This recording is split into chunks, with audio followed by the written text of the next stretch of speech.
Hey, kia ora koutou whānau. How are you doing tonight? Hope you're all doing very, very well. I am not with you live tonight, but I'm with you in spirit. Depending on old Junkstar, the airline, I'm hopefully back in Dunedin by now, but without the time to prep for a show, we thought we'd upload a best of for you to enjoy. And this is probably the last one of these we're going to have to do for a very long time. So if you are desperately needing to see us live, I apologise. And if you are happy enough to have a recording from some best of, well then congratulations. Tonight we're going to be having a bunch of interesting clips for you. You'll see a little bit of Bill Maher, you'll see some Chantelle Baker, some Rawiri versus David Seymour.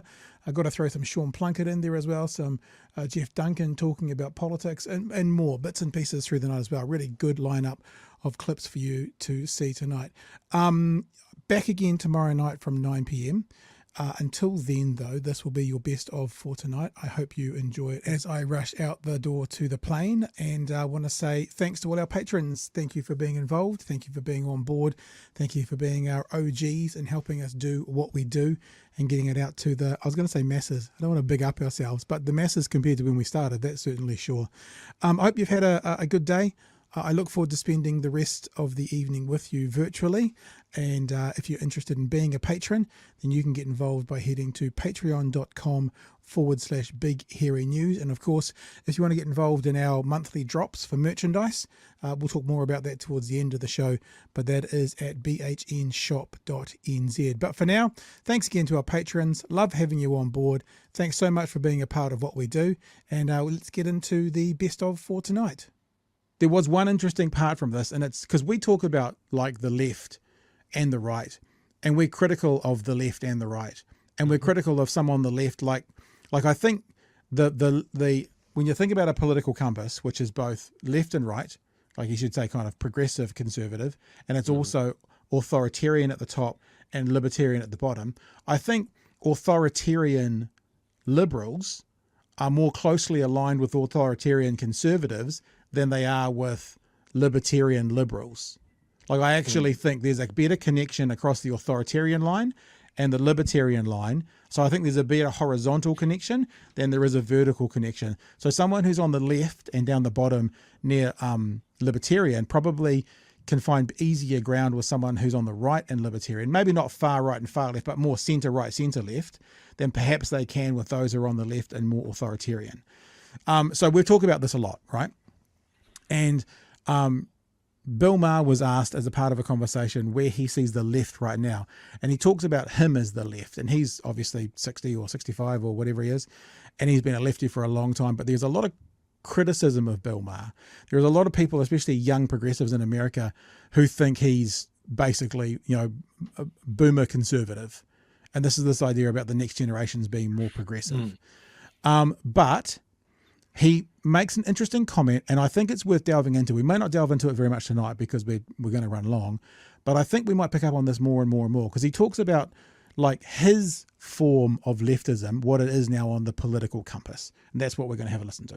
Off limits, and since social media is just a bunch of mean girls, it's not really about making the world better. It's not really very often about social justice. It's about, let's catch somebody at something. This is what's so obnoxious about that side of things, that just idea of, we're not really lifting people up. Liberalism is about lifting people up, not catching people. And tolerating people. It's not about white self-loathing. Yes. It's about, yes, we have a horrible history in this country. Let's make it right in the ways that make sense. It's not just about catching people at stuff. Where is America politically now, do you think? I think old school liberalism is the center. Certainly socially. You know, when I think about things like pot legalization, civil rights, gay marriage, that kind of stuff, I mean, something over 90%, I think, of white Americans want to live in a diverse neighborhood. This is a sea change from where the world was when I was born. Gay marriage failed, I think, 35 times in different states when it was on the ballot on a statewide level, and something like 4 years later, it was the law of the land. Marijuana, I never thought I would see the day where I wasn't panicked when I was in an airport because I had this much pot hidden in my underwear. And now I can smoke it freely on my podcast, which you I know. did. Yes. I know. I came out having had a great time, Bill. So I think that really is kind of the center of the country. Old school liberalism, take a victory lap. You kind of won on a lot of things, but it's another funny pathology of liberals. They don't want to acknowledge progress because they somehow feel like if I acknowledge progress, well, then I'm not as authentic a progressive. It's right in your name. And that's what you're selling, progress. Well, of course. So there you go, Chewy. I'd be keen to get your thoughts on that. I'll read it out again. Old school liberalism is now the centre. What do you reckon? Yeah, look, I think I would agree with that, to be fair. I disagree with a lot of what else he said, of like, take a victory lap. No, you don't take your foot off the gas. You're always trying to be better. There's always something more to learn. And I think he's very much painting in broad strokes there when he goes, you know, there's people on social media trying to catch people. We've seen that ourselves. You know, you can put a foot wrong or have someone question something, and then there's a dog pile, and it sucks. It really, really does. But as with anything, that's the outliers. I think the majority of people don't really want to be malicious dickheads. A lot of it can come from fear or lack of understanding, and I don't mean that in a like, you know, that they willfully don't want to understand. Yeah, I think sometimes people on the first pass at something don't get it. Like the trans issue is I think what it is at the moment. A lot of people never put themselves in that place. But you go back 20, 30 years, that was the gay issue. You know, we go back into the 80s, being gay was illegal. You know, progress is being made.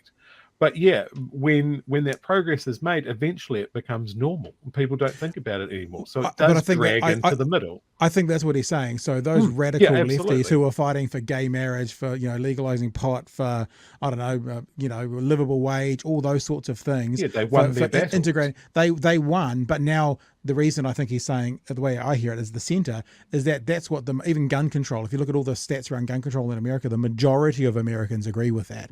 It's not just the left, it's the majority. So all these things that were progressive 20, 30 years ago and were way left are now center. So the old school way lefts are now center.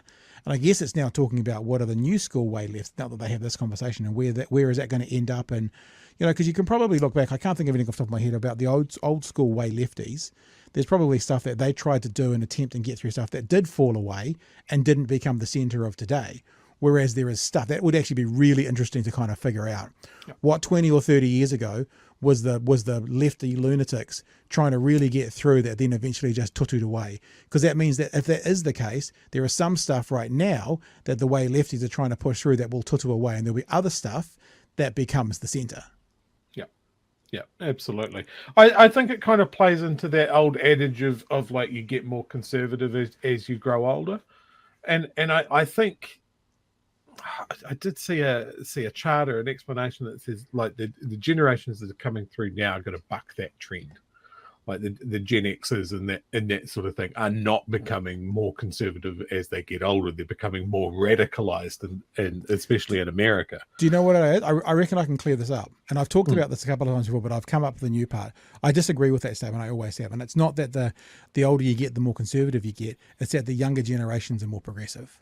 So you can stay exactly where you are, but you appear much more conservative because the ones that become behind after you are more liberal, more left, more progressive. So even if a boomer, you haven't changed you were for let's get rid of segregation in the 1960s in America, and now you're, I don't know, 70, 80, and you seem like a conservative, it's because everyone else after you has become more liberal, not that you've become more conservative. But I tell you what does make you more conservative, and this could be part of Bill's thing, is money.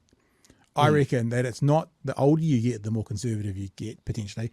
I think it's the more money you get, the more conservative you start to get. Yeah. So that's another thing. And that can come with age. And that can come with age, which might make it look like you're getting older, but I actually think it's because you're getting wealthier. That's what I think it is. Yeah, and I think that's that whole thing that economics come in. Are you socially conservative or are you financially conservative? So I think that's something that gets lost in the discussion as well. But, social media and algorithms have really skewed the perception of a lot of these discussions. Yeah. It destroys the nuance. It amplifies the fringe elements. The craziest comments get the best engagement. So they're the ones that are pushed to the front of the queue. And that flavors people's perception of the discussion. Yeah. And we haven't got a solution to that yet, because all it is you've got to talk to people face to face. And who wants to do that? Yeah. Have you met people? No, Yeah. do it online. No, look, I get it. And I just think that whole thing about becoming more conservative as you get older, if you speak to a 70-year-old today who's on a benefit, far more likely that person is going to be looking to Labour going, help me, than looking to Luxon going, kick me off the thing. You know what I mean? So I think that shift comes with money. And because people get, look, I'll be honest. I mean, the difference with me today owning a house, thinking about capital gains tax, I agree with it in principle, but there's a part of me that kind of goes, oh, it's going to hurt me, but I agree with it. I'm on board to support it. But even that thought coming into my head would never come into my head when I was 25 without a house. So I wouldn't even be considering it then. Now that I have a house, well, a part of a house and the bank's got the rest of it, it's something that I think about more. So with income, with assets, with wealth, you start to think about these things like tax brackets and tax on assets and that kind of stuff, which you don't think about when you're younger. So I reckon that's what it is. And I reckon if you never have a house, then you're always in support of capital gains tax. Just my example of one of those things, and if you never own an investment property, then you're always about only the rights for the renters. Whereas if you own 7 of them because you've built them up as assets over your whole life, then you're like, but hang on, us landlords are getting screwed over. Your ideologies mightn't have changed because of your age, but they may have changed because of your assets that you now have. I want to play something for you. It's actually from Fire and Fury. It's the moment we're talking about towards the end, because I'd actually like to hear from you what you think about this moment. And I'm not asking you to be nice to Paula Penfold, but this was the moment that the Stuff group was sort of on the verge of getting attacked at the end of the protest and being threatened to be strung up. And I'd like to get your response to actually this footage and what we as the public all saw about the Fire and Fury documentary.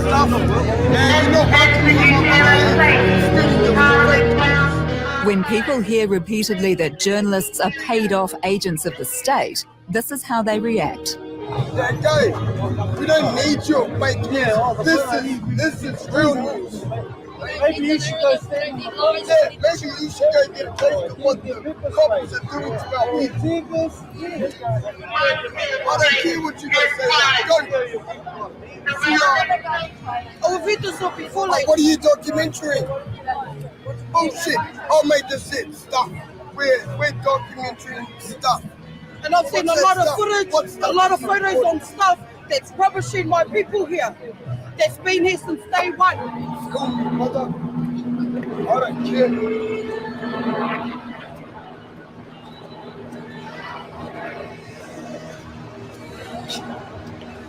Fucking disgusting. I don't know how you can sleep at night, eh?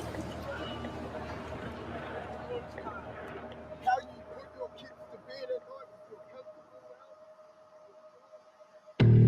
Fuck out. For your own safety. 2 of our Stuff colleagues are also hounded out by an angry mob, one wanting to hang them.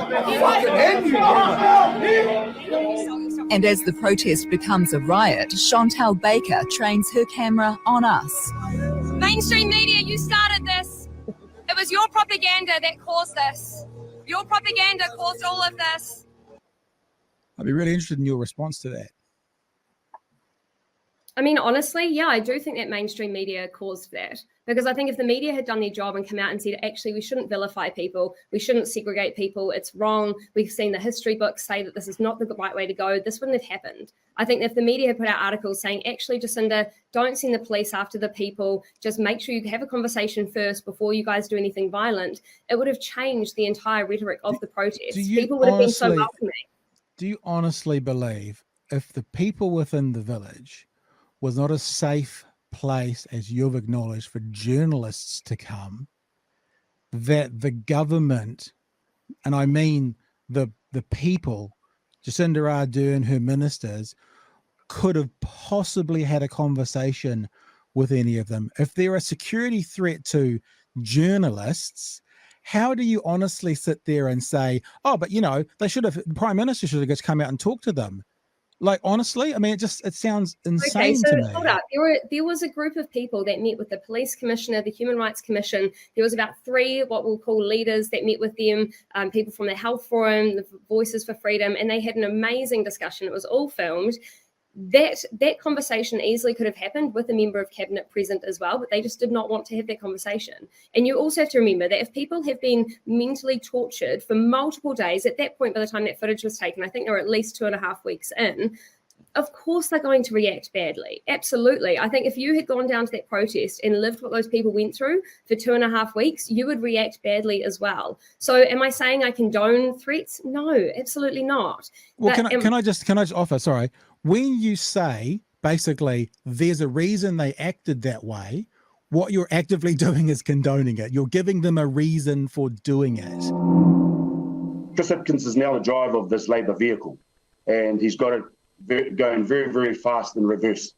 And so he has to come to the pressure of the likes of National and Act, who have emboldened that type of narrative out there in the public, social media, around words like co-governance, words like policies around Three Waters, and all those types of things. And so, I'm not seeing a difference in regards to where the current policy settings are for Labour, even in the environmental space, with the Greens not being able to put too much pressure on Labour in terms of the biofuel space. It just seems like they're all mixed up in the one puna, which is concerning to me, is that if we can succumb to the kind of racist rhetoric that's coming through some of the social media platforms and the pressure from the public who think like that and who are emboldened when political parties start to push that type of rhetoric, fear-mongering rhetoric,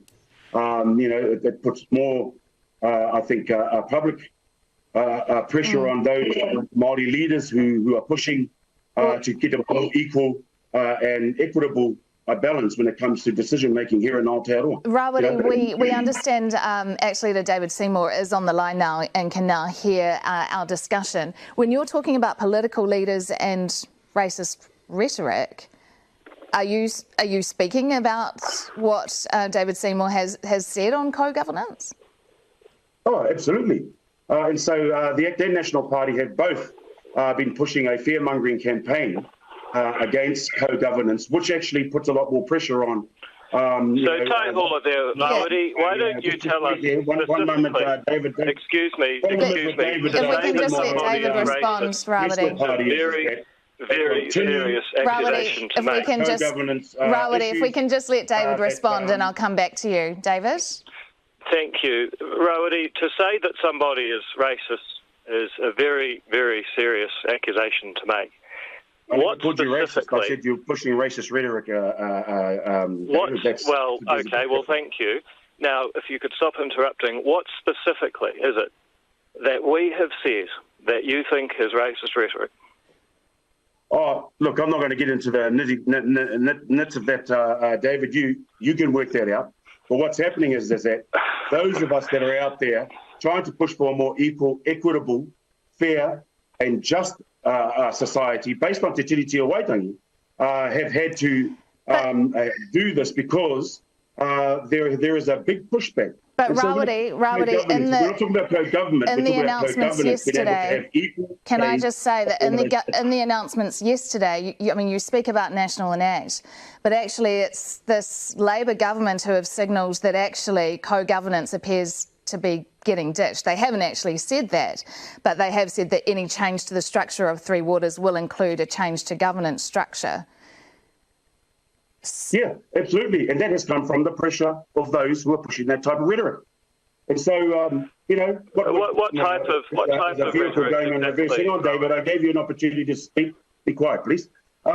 is that we've got a government now retracting because of the pressure that the opposition will put on them and have created in the communities that follow them. David, I do want to bring you back in on this because we missed out on talking to you at the beginning.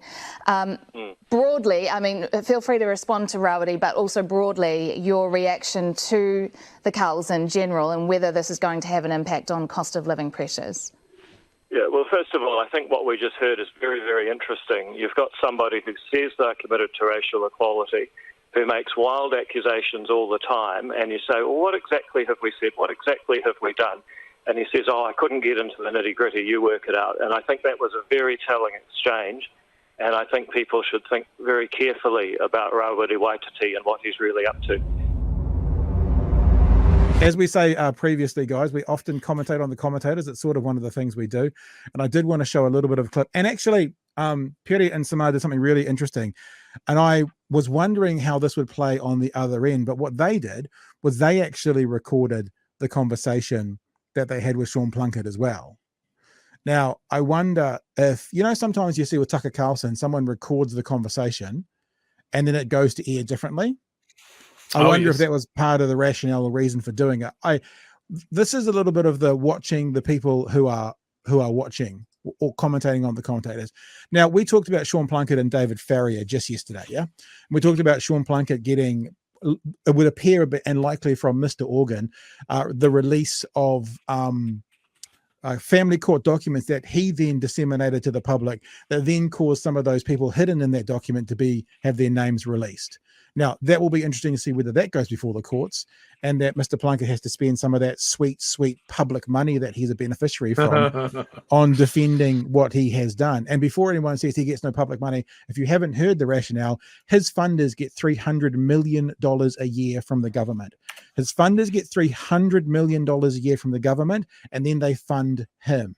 So, yes, there is no question that Sean Plunket is a beneficiary of public money. Someone else might scrub their hands with it, you know, just like someone else might nick the VCR, but you still buy the stolen merchandise. You're still part of the crime. All right. So anyway, so this will sound a bit different because the voices that you hear more clearly are Piri and Seymour, and the voice on the phone is Sean Plunket. I would assume they would have had it on speakerphone.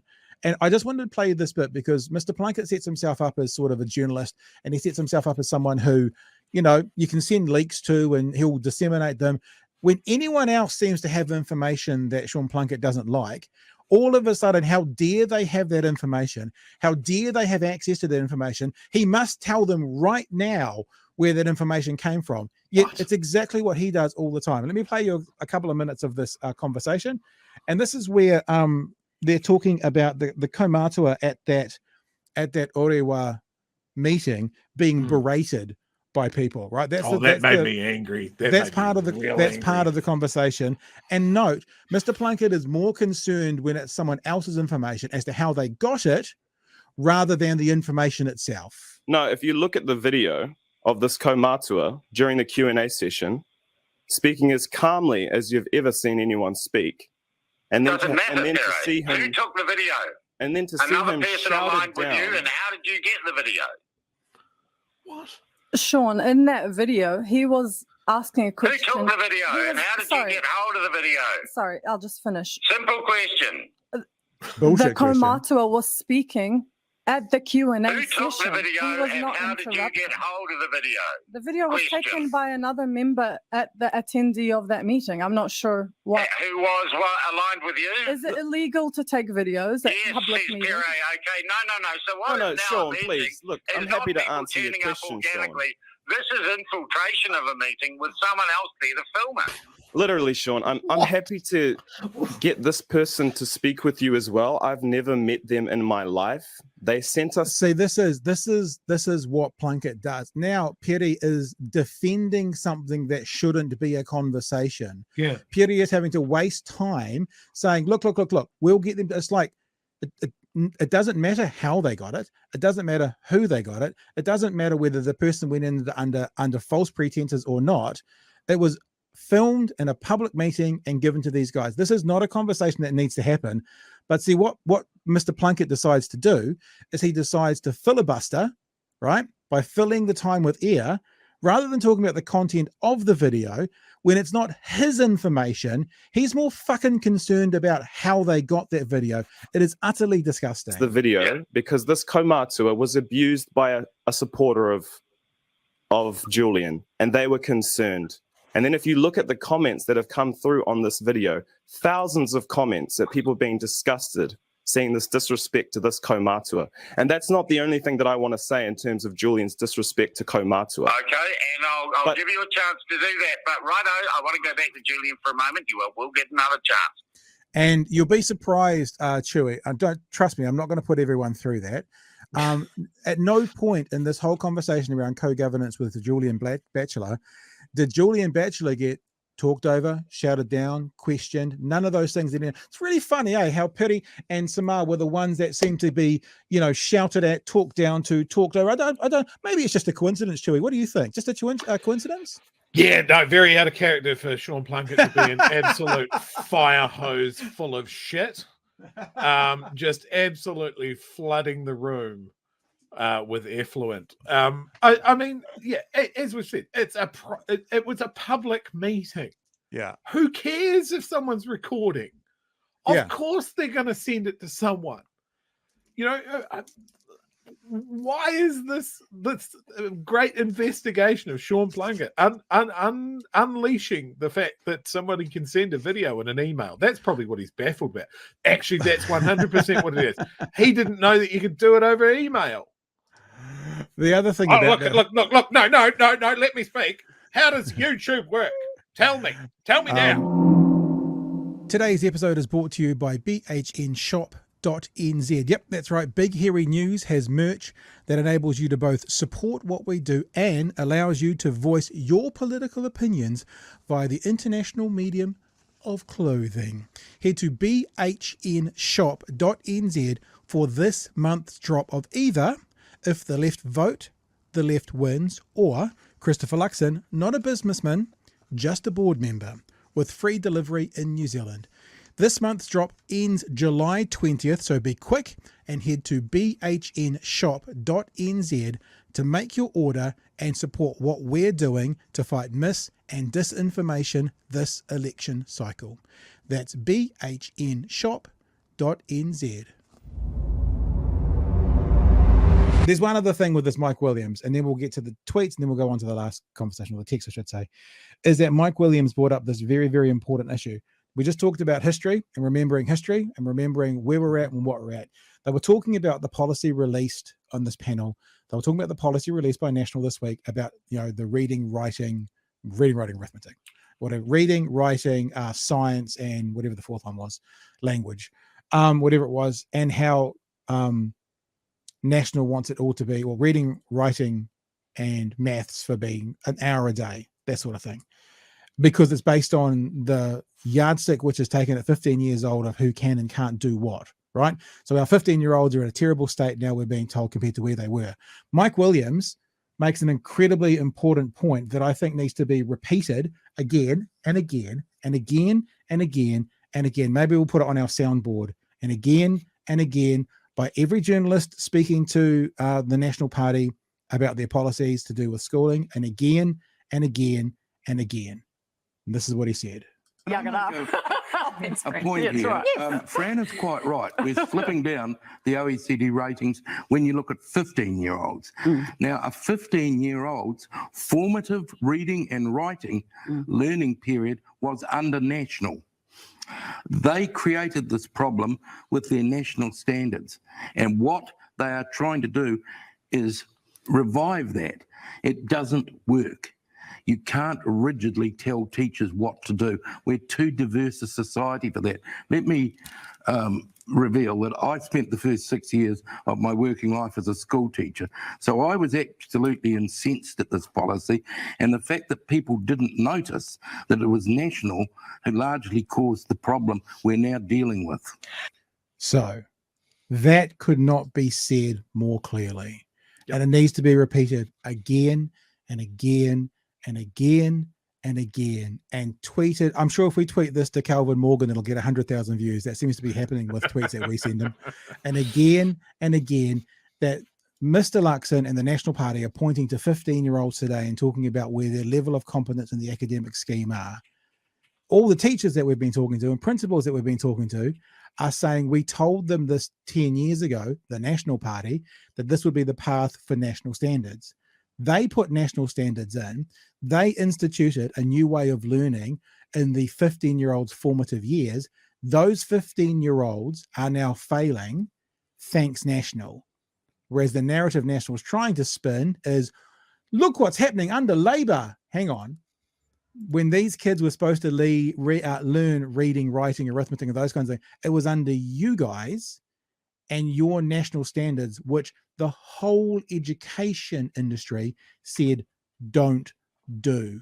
This point has to be repeated 1,000 times a day around New Zealand this year. Why did ZB en masse buy into this? That's my real question. Because you've got at least 4, if not more, hosts, all to start with saying the media are making too much of this. And then the second point was they shouldn't be shutting the schools down. And then all of them, their third point was, well, yes, it's very bad in some areas, but that means yesterday they still shouldn't have been shutting schools down. And it wasn't a host. Like, you can have a rogue host. Without question. I did that Maher copy earlier about what I'd done before on ZB, where we questioned bird flu. We ended up being right, but we were just questioning it. But it was just us. It was me and Petra having a bit of a chat about it.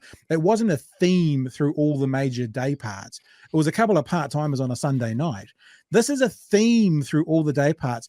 And I don't really believe that much in coincidences that make me think, oh, they've all just haphazardly got the same opinion. It feels more directed to me. I could be wrong, but it feels that way, Chewy. Yeah, and look, just to say, it can happen to anyone. And look, I didn't do this on radio, but like personally, in the early days of COVID, I was known to say things like, it just sounds like a bad flu. Because that was the media that I was consuming and the stuff that I was reading and that sort of thing. And as more information came to light, I was very vocal about, oh, fuck, I'm wrong about that. Yeah. Some people, not so much, stayed the course, stayed with their initial. It doesn't matter when the new information comes in, right? Yeah. So, yeah. Look, yeah. I'll come back to it as well. There's a couple of things that are most egregious to this whole thing for me. The first is these hosts aren't actually, in my opinion, saying the storm is nothing. What they're saying is this government is giving me information. I don't trust this government. And because they did that, they then didn't service their audience well enough. When I was working for ZB when Christchurch happened, I was on air when the first earthquake happened at 4 o'clock in the morning, right? I was so proud of the work we did at Newstalk ZB for the earthquake. All of the channels. I've heard some of it, actually. All of the channels, all of the radio stations in Christchurch, all of the frequencies for NZME, all took the ZB feed. So ZM came off air, Hodaki came off air, Radio Sport came off, where they all played ZB for from memory, what feels like several weeks, because of the information that we were giving to the nation, but also to keep the people of Christchurch up to date and involved. I don't know what's happened, but in the space of a decade, it's become a right-wing echo chamber of people going, so this is the information, but you know what? This is what it is. This is what it is. Our hate for this government and their messaging rates more highly than our need to feed our audience with good information. So they've elevated their hate for Labour above and beyond the necessity to suck it up, Buttercup, and actually provide the best information for the audience. So people in Northland were tuning in like people in Christchurch did when I was there, looking for information and looking for help and getting fuckwits talking about, well, you know, they shouldn't have, it's just a typical rainy day. They shouldn't have to close schools for that, rather than the information that the people in Northland, the people in Gisborne, the people, you know, in Muriwai actually needed. And that's what it feels like it is. from Massey University, Associate Professor from the School of People, Environment and Planning. It's Associate Professor Grant Duncan. Grant, welcome back to the show, sir. Hey guys, good to see you. Good to be with Grant. you. And I'm sure you're enthralled about getting a receipt every year from a national government telling you where the tax money is going to be spent. So, hooray! I'm one of those Take my receipt from the because supermarket. So I really budget at a glance document. They put it out every year. That's the place to look. Now, for people who want to anchor you, Grant, we reference you quite a lot on this show because you're probably the person who pulled us over the coals a little bit for taking too much notice about projected results to election day and how much we don't now look at, this is what it would look like in the House. We do look at polls and we do look at what it is for day, but we need to probably give you credit for the person who kind of dragged us away from taking too much attention to what this would project. In fact, what did we have last week, Chewy? There was the Curio Taxpayers Union poll. Basically, the headline read that we now didn't need an election because they were telling us that National and ACT could get there by themselves. And we thought that was good because that will save us a lot of time and money just to cancel the election and let the Taxpayers Union tell us that. Back. Yeah, it's a good thing. So that just to anchor you for our audience as to we reference you quite a bit. Certainly we reference your idea around that quite a bit and we've taken it on board. So thank you, sir, for adding to our show. Glad to be helpful. Now, let's have a look at this, shall we? Let's start with a Substack that you have written. Now, if people want to read this for themselves, there is actually a link in the description, I think, on all of our places we're broadcasting right now. So whether you're on YouTube or Facebook or maybe not on Twitter, but on the other two, there's a link to your story to go and check it out. You've written a piece this morning simply titled, How Do the Left Lose? I will read out one little paragraph and then I want to throw it to you, Grant. This is a conversation that we've had quite a lot here, and let's flesh it out a bit. You've said this: as with the defence of free speech, however, the baton of civil rights has now been passed from left to right. Why have the left given their hard-won prizes away to their opponents to own and defend? It's like giving away one's savings to the employer who paid the minimum wage. So let's have a look at this, and let's have I guess the open-ended question to ask with is, you can just tell us from your thoughts, your writings, your meanderings, how do the left lose, in your opinion? Well, they fight one another. That's how they lose, and they accuse one another of things. And I mean, people do behave badly sometimes. People do say rude things, or look, I'm an academic. I do my best not to offend anyone, but I am conscious of I use my free speech, but I'm conscious as an academic with academic freedom, using that freedom responsibly. But, you just never know when something that you say might come across wrong to someone. And I think it is okay for us to, register objections to say, hey, I don't think that's right. But I think one of the problems that's happening in the left at the moment is the virulence of accusations against people for supposedly offending others. And so, as I say, it's okay to call people out, but I just think tone it down a little bit. That would be, showing a bit of self-discipline, because the way that the left will lose this election, well, not the only way, but one of the ways in which they'll lose this election is by carrying on with the infighting that we've seen recently. Let me bring an example to you of what you're saying, because I reckon there's a jump the shark moment as well. And I think the jump the shark moment of attacking one's own happened last week with Elizabeth Kerekere. I want to play you a clip, it's only 15 seconds, because Elizabeth Kerekere, as a part of her defense of herself and the accusations of bullying, decided she would go on attack by claiming that there was racism issues within the Green Party. Oh, definitely a racism problem in the Greens. All of the work that I have done around helping restructure the party and focus on how we give life to Te Tiriti. I think a lot of our supporters will be really disappointed. So is that a concrete example of what you've just talked about, how the left attacks itself? Now, I know Elizabeth Kerekere is kind of defending herself because she's been going through some stuff, but I know Chewy and I have experienced it in this show and others that the other thing that happened with Ms. Kerekere is the reports that were coming out about her bullying says that I guess I'll say the accusations from within is that she does throw that kind of label around a lot. In other words, it seems that what happens is the accusation of you being a bad person is more so than the content of the argument we're having amongst one ourselves. Is that sort of an example of what you're talking about? Well, it's an example, and whilst I wouldn't want to stop Elizabeth from saying what she's saying, I would question why she's saying it in the media. And secondly, the other remarkable event was, of course, I think the other Saturday morning when James and Marama had to be cross-examined by the press about that whole investigation. Now, politically, that is a colossal waste of time. That is the Green Party's co-leaders talking to the media about internal squabbles rather than talking about climate change, rather than talking about what they would like to be doing if they were sitting at the cabinet table after the next election, and therefore taking away from their impact on the next election. So, I mean, it's not for me to say who was right and wrong in that whole argument, really, because I wasn't there. I'm not a Green Party member. I wasn't in the room when those things happened. But all I'm saying is that that kind of accusation made public is bad for the electoral prospects of any political party.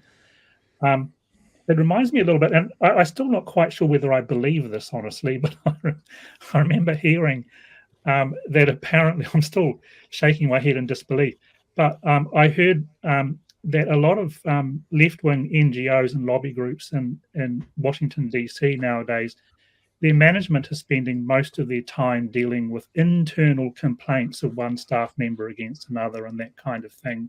Wow. And so a lot of wasted energy goes on in left-wing organizations as people deal with and investigate. And it takes time. If a person lodges a complaint, I've had one against me in the past. I know what it's like. You guys, it sounds like, have had them too. When people lodge complaints, it takes time to deal with these things properly. It is wasted effort. It distracts from your political objectives.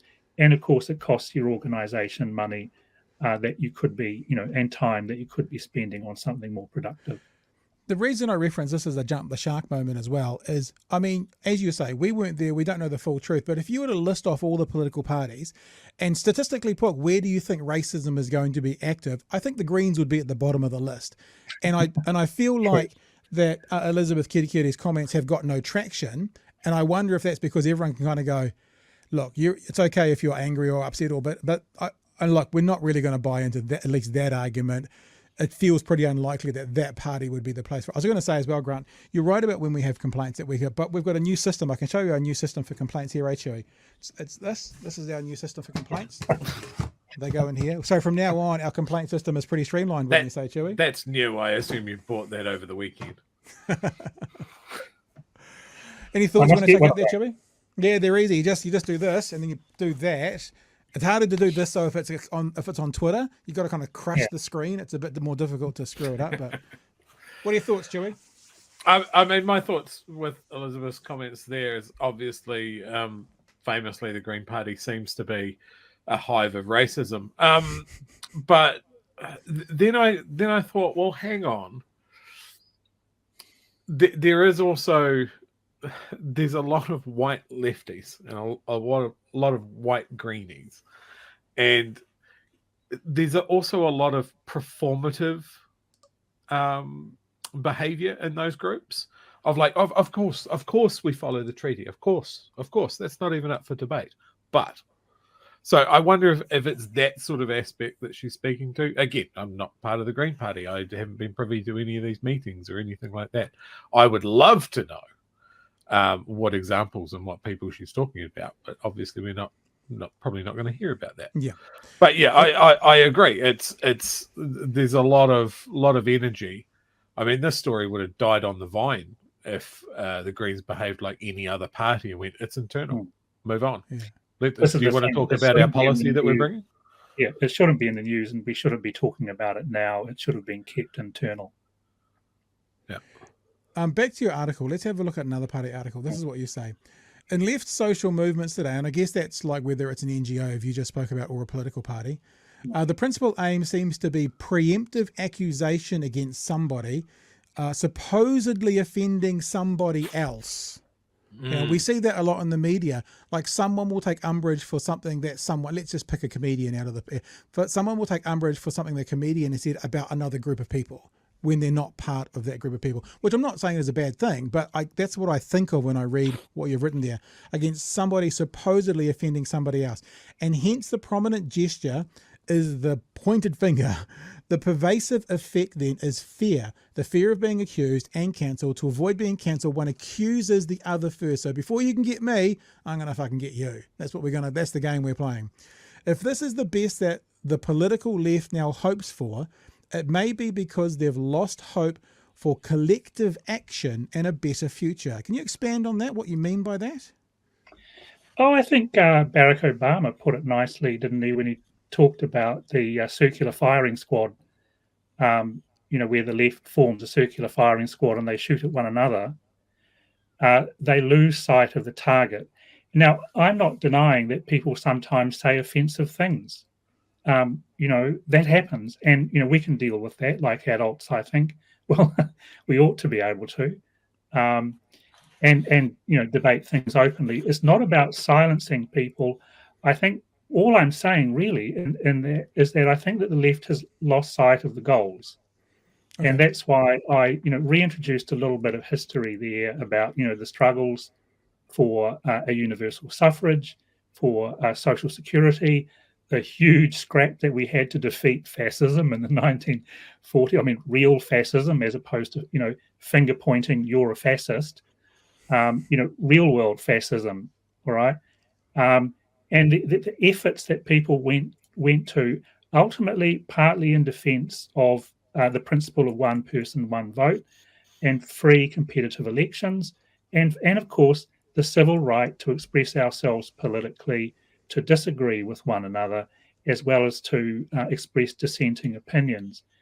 The right to dissent, the right to freedom of speech, fundamentally was a left-wing cause originally. Civil disobedience, dissent, the struggle against the manufacturing of consent in the big corporate media and so forth, and the political clobbering machine and so forth. Those were left-wing objectives. Now what's happened is that those left-wing prizes, so to speak, have been handed over to be defended, to be owned and defended by the right. One person, one vote. I know very well that it's been associated with the Hobson's Pledge group and things like that. I get that point, and I think that's what Te Pāti Māori was saying when they objected to the principle of one person, one vote. But it's forgetting the struggle that went on, the long historical left-wing struggle that went on to achieve that as a principle of political equality, to end discrimination, to put an end to government by a landed minority. And we just, forgetting that history and forgetting those kinds of bigger objectives that the left wing ought to be fighting on behalf of the people in terms of, say, social security, housing, environment, all of those questions get lost when people start pointing fingers at one another, slamming doors, walking out on one another, and making a scene in public about it. It's one thing to have arguments, another thing to let those arguments become public and they then become the story about your party. I can give you a real concrete example of that. It's not in New Zealand, but the ACLU in America, massively left-wing political party, but were very much about freedom of speech first and foremost. Like, they were the defenders of the freedom of speech. I've actually done a podcast with a guy called David, I think it was David Goldberger. David Goldberger was a lawyer in 1967 who represented the Nazis against, or was it 78? Oh, it was 78. The Nazi group that wanted to march through Chicago. Jewish, left-wing lawyer defending the Nazis on their free speech with the ACLU, a primarily left-wing organisation, but just the concrete version of freedom of speech. Within the last couple of years, and this is one of the reasons I spoke to David, he's kind of come out denouncing the ACLU, because what they're doing now is they're picking and choosing what they can defend when it comes to free speech. And for example, I remember the conversation we had, and if people want to look it up, they can find it on my DOC podcast, is he was talking about, issues would come into the ACLU about, Trump, and they wouldn't take those cases. But they'd come in about some progressive left wing, and they would take those cases. So this left-wing organisation has moved away from being free speech purists, and as you say, has handed it to the right, who are now the people who are able to say what you want. Yes, you're offended. Yes, I hate your speech, but say what you want. It really has flipped. It's a sad day, actually. It's a sad indictment of the political left in general, I think. That's right. In a weird way, I mean, if you took this to the extreme, and I'm not saying this will happen, but if you took it to the extreme, the left would more or less be asking for some kind of Stalinist ruler who would take those accused of offending someone out the back and just shoot them, eliminate them that way. And so there has always been an element on the left that is quite authoritarian, a sort of centralizing version of so-called democracy. But the kind of democracy that I think works for us and works for other people around the world, and which we really have to defend these days, does depend on political equality and freedom of speech. And when I say political equality, we have a fairly good system in New Zealand now with proportional representation, where everyone's vote pretty much has a close to equal weighting in the final results. Yeah. Yeah, look, the last part of your article talks about where to from here, what the left needs to do. I'll ask you this before, and I said this before we came on air. Since I've been working in media, right, so this is 2000, right? Late 90s, early 2000s, when I started to get into news and current affairs world, I've said that in the Western world, the world over, the right does politics better than the left. The right speaks with one voice, even if it's a horrible voice, like you see the Ted Cruz's of this world not wanting to support Trump, but they get in lockstep behind him. So they do politics. When I say better, I'm not using that word meaning better as in better for us, but they play the game better and they play by their political rules better. The left have always seemed to me to be more fractured. And again, looking into America, because Bernie didn't get in, a whole bunch of the Bernie voters went, fuck you all, we're not voting for anybody. So the left in general don't seem to want to get in line with the left. They seem to want to get in line with their party, so it's more fractured. And I firmly believe, and if you have a look at the votes in most Western countries, that more people tend to vote for the left, but because it's fractured, it's one of the things that keeps the left versus right continuum more 50-50.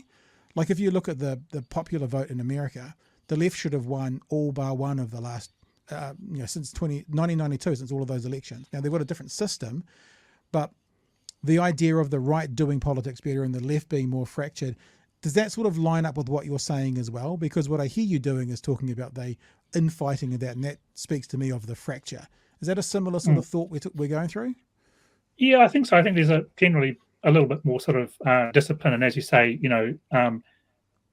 sticking together in right-wing parties. I guess you could say that one of the sort of joyful sides of the left is that there is more debate, more argument, a bit more fractiousness, and that's okay. But I think lately it's the kind of venomousness of some of these accusations that I think is kind of scary. It's gone to another level where I guess people want to launch accusations with a certain kind of vigor that is really unnecessary. It's not achieving anything.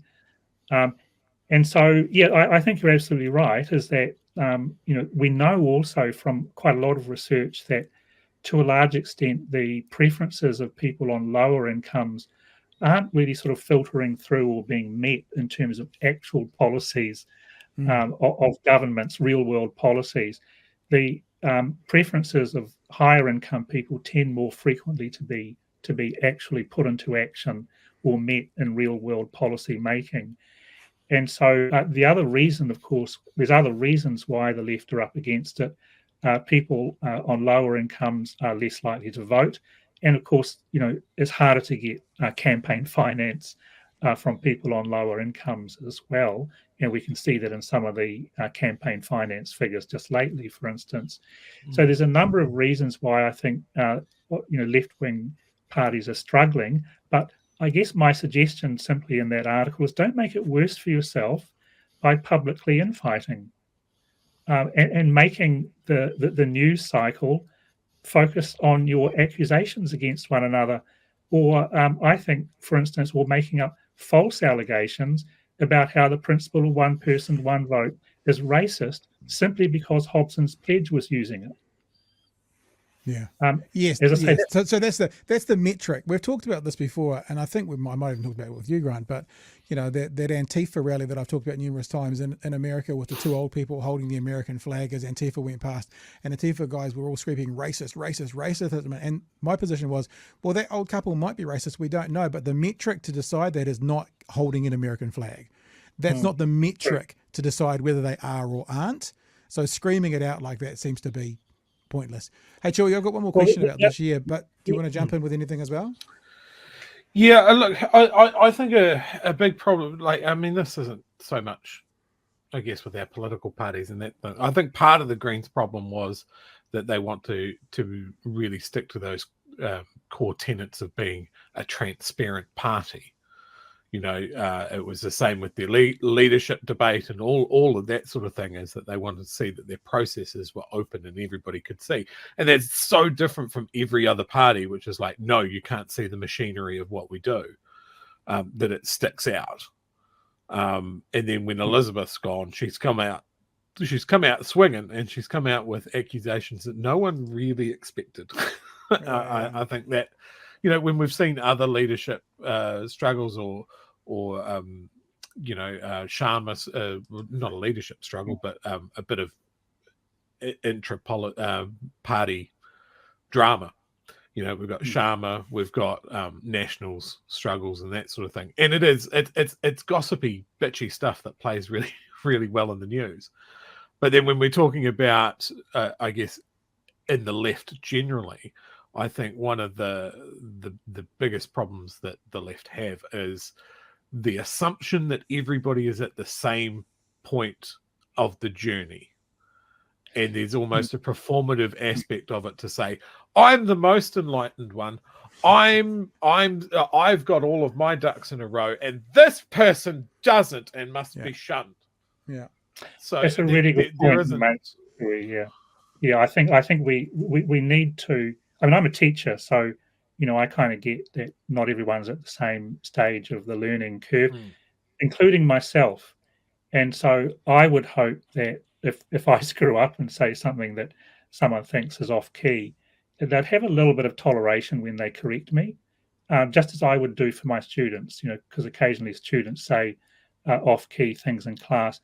It's incumbent on me to find kind ways of pointing it out and shifting the conversation in a different direction. And honestly, occasionally I do get some jaw droppers that I have to deal with on both the left and the right. Get some sort of interesting comments come out in class. I've got to find a way to contain what that person has said without humiliating them in front of the other students, and yet also showing that I'm trying to correct things. Can be quite difficult to do in the moment, so to speak. But it's a difficult thing to do. But we have to find ways of, just as you said, understanding that we're at different stages in a learning process.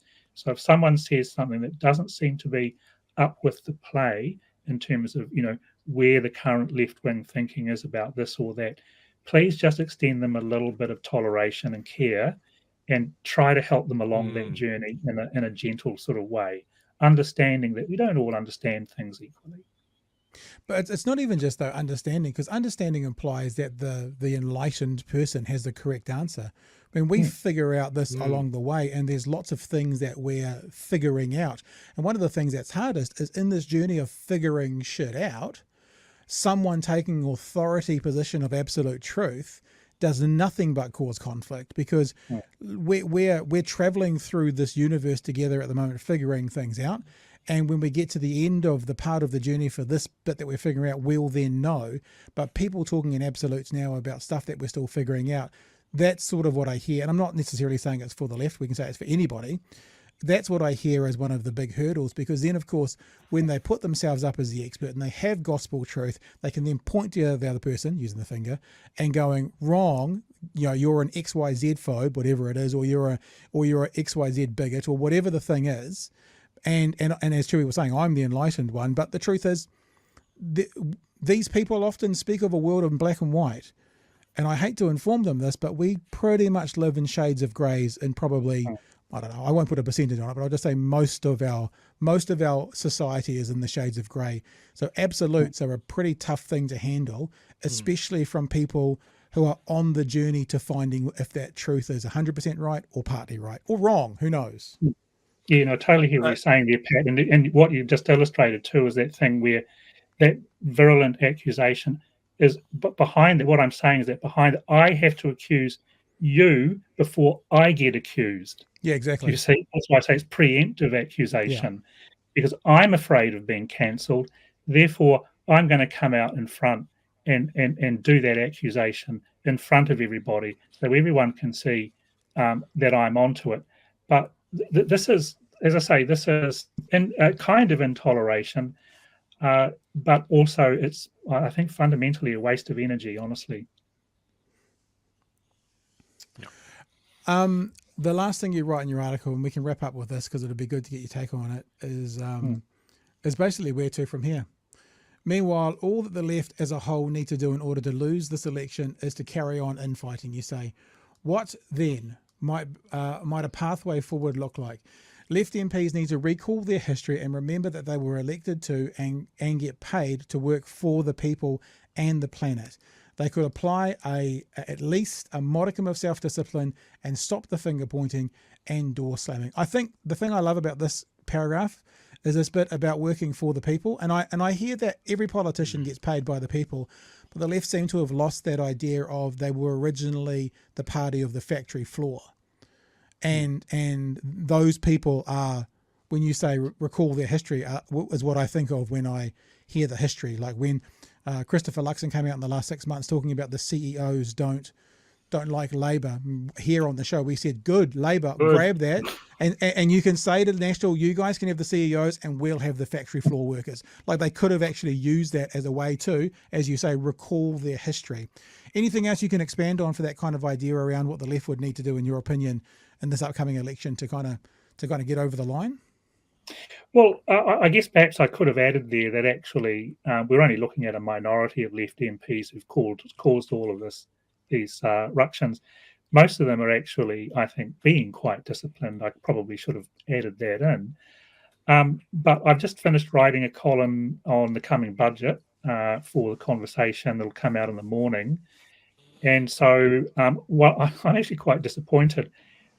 This emphasis on, we're going to do the basics for the East Coast rather than build back better, just the basics.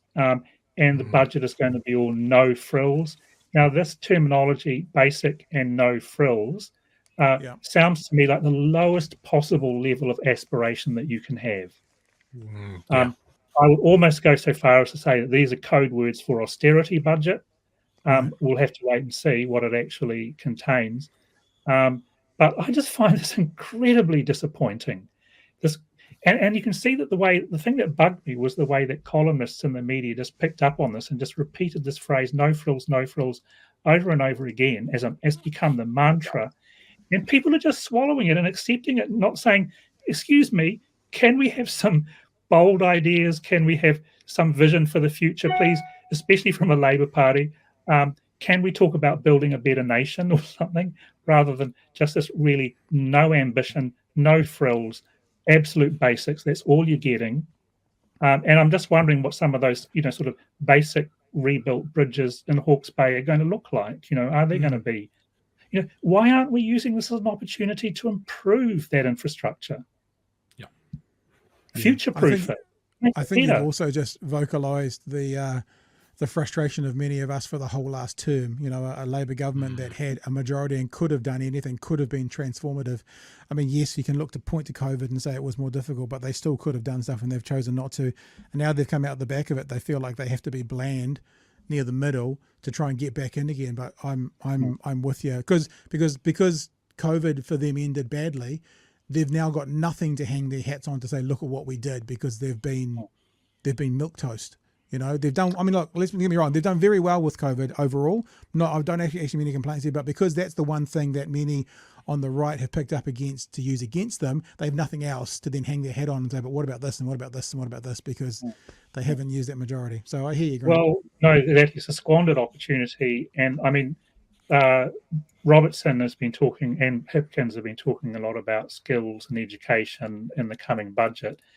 But when you look at what they've done, all they've done in tertiary education, for instance, was to amalgamate polytechs. And that really is a rolling disaster from what I can tell. They've done nothing for universities. We're looking at, mass layoffs at AUT, Otago. Before long, it'll be Massey. And so, they've done nothing for us. Once again, no aspiration. We're living in an age where we're about to enter an era which is going to be run by artificial intelligence.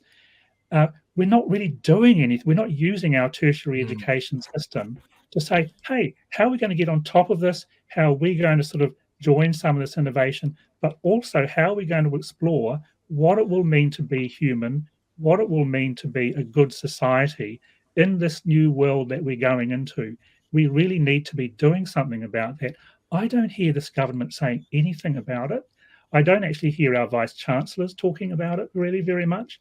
All they're doing is worrying about the effect of ChatGPT on cheating. No one's really asking these questions. Yeah. The obvious questions. Yeah, that's true. Hey, look, Grant, thank you so much for joining us today. Associate Professor Grant Duncan from Massey University, the School of People, Environment and Planning. As we said in the link for this video, you'll get the link to the Substack. We love having you on, Grant, and you're welcome back anytime. I'm sure we'll talk again super soon. Yeah, thank you. Thanks for your time, mate. All right, all the best. Thank you. Okay, team, that's us done and dusted for tonight. Best of for you as I get my way back from Auckland to Dunedin, wrapping up my father's estate. So, thanks for being with us tonight. You can support us one of many ways, probably the most important, is to tell people about us, to be our advocate and to get behind us. Every episode goes out, as well as clips actually, as an audio podcast as well. If you head to Google Podcasts, Spotify, Apple Podcasts, and just search for #BHN, it's a way that you can be a part of our team when it comes to the audio podcast. If you have the choice, we would love you to be a part of it on Apple. Apple has official charts, and that helps us go up the charts, and that helps us get more credibility, that helps us get more guests, that helps you with a better program. So if you've got a choice and you want to make a choice, then Apple Podcasts is always the place to go first and foremost. Also want to speak to our lovely new store, bhnshop.nz. If you'd like to be involved in what we do, help us out financially, but also, wear some merch on your body that might, if you're this way inclined, speak to your political ideology. We'd love to have you. This drop is only available until the 20th of July. Then these tops, shirts, t-shirts and hoodies go away forever. 2 messages for this month. Christopher Luxon, not a businessman, just a board member. And of course, the incredibly popular at the moment, I have to say, very popular, If the Left Vote, the Left Wins. You can get them in t-shirts, you can get them in 3 different colours, you can get them in different kinds of fonts or font colours, and of course you can get them in hoodies as well. If you're ordering them from in New Zealand, they are free delivery to you, and we thank the people who have already been involved in purchasing them. And if you'd like to get involved, get a hoodie, get some branding, support what we're doing, all you need to do is head to bhnshop.nz. Okay, team, that's us for tonight. We will catch you tomorrow night for another live episode from 9 p.m. I'm sure there's been lots that's gone on in the weekend that we haven't touched base on yet. We will be doing that tomorrow night, kickstarting our week, I think, as we get into Matariki, which Matariki is the end of this week. It's on a Friday. This Friday, I believe that's correct. I'm doing this the week before, the Friday before, but I haven't looked. I'm pretty sure that's right, a week from today, because I'm recording this on Friday, and that you get the gist. We'll see you tomorrow night from 9 p.m. Stay safe. Catch you all in about 23 hours. Hooroo.